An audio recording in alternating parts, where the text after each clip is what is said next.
So the next principle is the sixth principle, which is subordination of individual interest to general interest. इस principle का क्या मतलब है कि अगर हमारा individual objective, individual employees objective और जो overall organization का objective अलग अलग है, तो उस केस में जो organization का objective है वो priority लेगा, मतलब कि उसको हम ज़्यादा importance देंगे over the objective of the individual employee. ठीक है, कि जो वहाँ पर employees काम कर रहे हैं organization में, अगर उनका ऑब्जेक्टिव ऑर्गेनाइजेशन ऑब्जेक्टिव से अलग है तो उस केस में किसको प्रायोरिटी दी जाएगी? जो ऑर्गेनाइजेशन का ऑब्जेक्टिव है उसको प्रायोरिटी दी जाएगी over the objective of the individual employee. ये इस कंसेप्ट का जो है हमारे पास बेसिक मतलब है, जैसा लिखा भी हुआ है that the interest of any organisation should take priority over the interest of individual employees.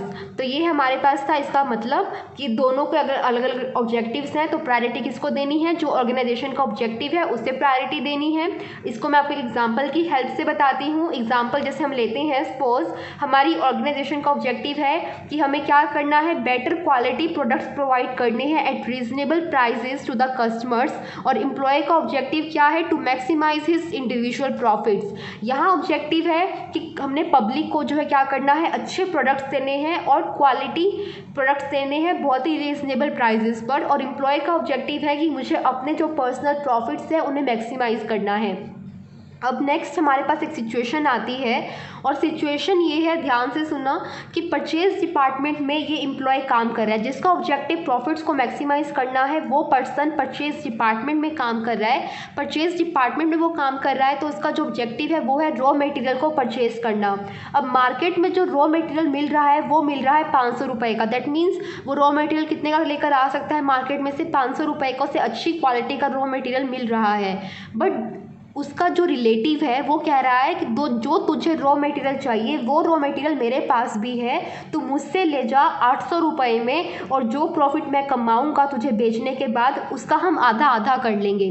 That means एक जगह से उसे मार्केट से मिल रहा है 500 रुपये का और उसका रिलेटिव उसे वही सेम चीज़ 800 रुपये में दे रहा है और उसे कह रहा है कि तू जाके ऑर्गेनाइजेशन में 800 रुपये का क्या है बता दे इस प्रोडक्ट को, और उसके बाद जो प्रॉफिट्स होंगे मुझे जो प्रॉफिट होगा, मतलब कि उस एम्प्लॉय के रिलेटिव को जो प्रॉफिट होगा वो हम आधा आधा बांट लेंगे. तो एम्प्लॉय का जो ऑब्जेक्टिव फुलफिल हो रहा है वो इस केस में हो रहा है और ऑर्गेनाइजेशन का ऑब्जेक्टिव जो है वो इस केस में, क्योंकि अगर ऑर्गेनाइजेशन को प्रोडक्ट 500 का ना मिल के 800 का मिलेगा तो जो कॉस्ट है प्रोडक्ट की वो बढ़ जाएगी.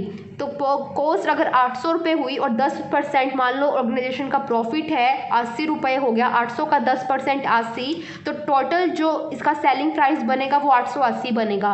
और जबकि अगर 500 रुपये का प्रोडक्ट वो लेकर आता है एम्प्लॉय तो 10% प्रॉफिट, 500 का 10% 50, तो ओवरऑल कितना सेलिंग प्राइस बनेगा? 550. तो यहाँ पर जो प्रोडक्ट हम 550 में हम पब्लिक को बेच सकते हैं वो यहाँ 880 में बेचना पड़ रहा है. तो ऑब्वियसली ऑर्गेनाइजेशन का ऑब्जेक्टिव यहाँ फुलफिल हो रहा है कि रीजनेबल प्राइस पे उन्हें मतलब कि पब्लिक को अच्छी क्वालिटी का प्रोडक्ट अवेलेबल करा दिया है, जबकि यहाँ पर वही सेम प्रोडक्ट हम उन्हें कितने का बेचेंगे? 880 का. ठीक है, तो इन दोनों केस में जो प्रायोरिटी दी जाएगी वो किसको दी जाएगी? ऑर्गेनाइजेशन के ऑब्जेक्टिव को, कि प्रोडक्ट जितने कम से कम प्राइस पर आप परचेज कर सकते हो अच्छी क्वालिटी का, आपको वो करना है, ना कि आपको अपने इंडिविजुअल ऑब्जेक्टिव फुलफिल करने के लिए कि आप उसे महंगा ला कर दो जो कि ऑर्गेनाइजेशन के लिए बिल्कुल अच्छा ना हो और उससे ऑर्गेनाइजेशन जो है क्या चली जाए? लॉस में चली जाए. ठीक है, तो ये था हमारे पास इस प्रिंसिपल का मतलब कि अगर दोनों के ऑब्जेक्टिव्स अलग अलग हैं तो प्रेफरेंस किसको मिलेगी? ऑर्गेनाइजेशन के ऑब्जेक्टिव को, ना कि एम्प्लॉय के ऑब्जेक्टिव को. ठीक है, सो इसका हमारे पास जो बेनिफिट होगा वो क्या होगा कि जो ऑर्गेनाइजेशन के ऑब्जेक्टिव्स हैं, मतलब कि जो उसका ऑब्जेक्टिव था वो फुलफिल हो जाएगा और ऑर्गेनाइजेशन जो है प्रॉफिट्स अर्न करेगी. ठीक है, तो ये था हमारे पास इसका पॉजिटिव इम्पैक्ट. और वायलेटिंग इम्पैक्ट क्या होगा कि अगर ऑर्गेनाइजेशन का ऑब्जेक्टिव फुलफिल नहीं होगा और ऑर्गेनाइजेशन को लॉस होगा. ठीक है, तो ये था पॉजिटिव और नेगेटिव इम्पैक्ट और ये था हमारा प्रिंसिपल, मतलब कि sixth principle, that is subordination of individual interest to general interest. So this is all for today. Thank you.